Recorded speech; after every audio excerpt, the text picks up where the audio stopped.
Bonjour, ici Marc de chez Hyundai pour vous présenter la Kona 2020 traction intégrale modèle essentiel. Alors à l'arrière, on peut voir l'essuie-glace arrière et le nom de la marque Kona et le fait que c'est une traction intégrale. Alors si on s'approche du côté du chauffeur, alors pour ouvrir la porte, on peut appuyer sur le bouton de la manette sur le bouton de la manette pour ouvrir le véhicule. Alors en prenant place à l'intérieur, on peut regarder les différentes fonctionnalités. D'abord, en commençant par ce qui est à l'intérieur de la porte. Alors, regardons d'abord pour les miroirs, les rétroviseurs de côté. On a un bouton qui est écrit droite-gauche pour nous indiquer lequel rétroviseur on veut ajuster. Les petites flèches directionnelles pour nous dire dans quelle direction on veut ajuster le rétroviseur.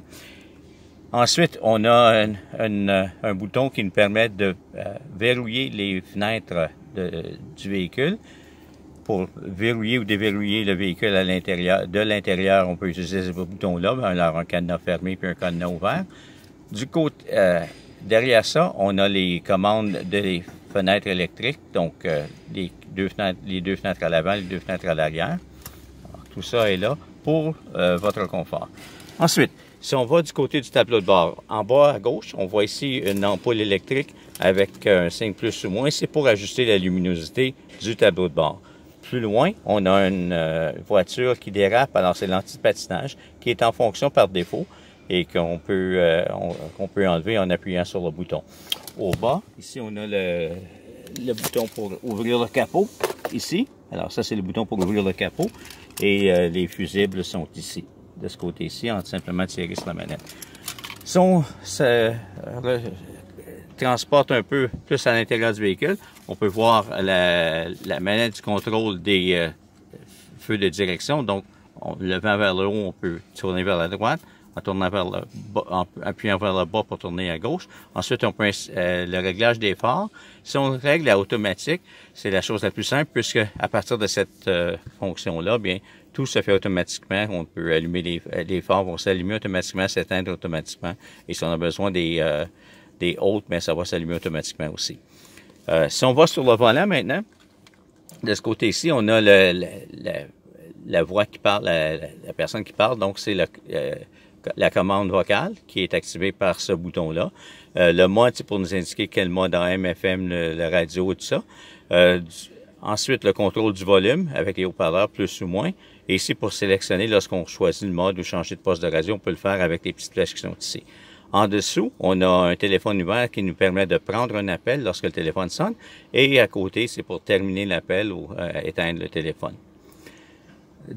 On a l'écran de bord. Alors, à l'intérieur, on a voilà toutes les informations au sujet du véhicule, l'odomètre et le réservoir d'essence, etc. De ce côté-ci, on a un bouton qui s'appelle Trips, ce qui nous permet de changer l'information sur le tableau de bord. Le contrôle de régulateur de vitesse est ici. Alors, on appuie sur Cruise. Et puis, lorsqu'on est en marche, bien, quand on arrive à la vitesse désirée, on appuie vers le haut pour faire 7. Ensuite, si on veut annuler, on peut appuyer sur le bouton Cancel ou encore appuyer sur le frein. Lorsqu'on veut reprendre, et on peut le faire avec le bouton Reset, ou encore en accélérant, puis en atteignant la vitesse désirée, puis en refaisant le réglage de la conduite automatique. Ensuite, ici, on a le bouton qui nous permet de contrôler les essuie-glaces. Alors, on lève vers le haut pour les essuie-glaces avant. Et puis, ici, ça contrôle les différentes vitesses. La petite manette de côté ici, c'est une petite roulette qui nous permet de contrôler l'essuie-glace à l'arrière. Alors, c'est ce que ça fait, ces choses-là. Maintenant, si on va du côté de la console et de la radio, bien, vous savez, ici, le bouton radio, c'est pour sélectionner la radio. Le média pour choisir, si vous avez un autre média de brancher après l'appareil, on peut le dire. Ici, pour chercher les postes de radio. Alors, monter et descendre. Ou pour sélectionner la piste sur l'appareil, le dispositif de musique alternatif. Pour allumer, bien, simplement appuyer sur le bouton qui est ici. Ça va partir la radio. Alors, on sélectionne les chaînes. On peut présélectionner les chaînes ici en appuyant sur le bouton radio. Et puis, on va avoir la liste des chaînes qui apparaissent. Alors, on choisit la chaîne qu'on veut. Par exemple, ici, 87.9. Alors j'appuie là-dessus, ça va régler ça jusqu'à temps qu'on entende le petit son, et ce qui fait que le poste est sélectionné. On peut le faire comme ça pour jusqu'à 40 stations de radio. Alors c'est comme ça qu'on peut régler nos postes de radio. Ensuite, ici, le bouton Home, c'est pour le ramener à l'écran de veille, l'écran de départ, comme on le voit ici. Ensuite, pour jumeler le téléphone, il faut appuyer sur Phone. Alors, il y a une autre vidéo qui vous explique tout ça. Et le setup, c'est pour régler tous les autres réglages. Là. Vous pouvez changer la langue, etc. Alors, tout ça, soit en glissant ou en appuyant sur une des touches pour sélectionner ce qu'on, par exemple, la langue. Si je veux changer en français, bien, j'ai le choix, je peux faire ça. En espagnol ou en français. Alors, ça, il va changer en espagnol. Et je vais le remettre en français. Et voilà. Et tout se fait automatiquement. Alors, c'est simple comme ça. Ici, c'est le bouton pour changer les postes manuellement, comme on l'avait sur les radios traditionnelles. Plus bas sur le tableau de bord, on a ici le contrôle de la climatisation. Alors, ici, c'est le niveau de température. Plus c'est vers le bleu, plus c'est froid. Puis c'est vers le rouge, plus c'est chaud. C'est le contrôle du ventilateur au centre, à la différentes vitesses du ventilateur. Et ici, pour les différentes directions de l'air, soit vers le sol ou encore bidirectionnel, encore seulement vers le sol, seulement vers le conducteur. De l'autre côté, on a le dégivreur et puis on peut avoir la chaleur avec le dégivreur qui va dans toutes les directions.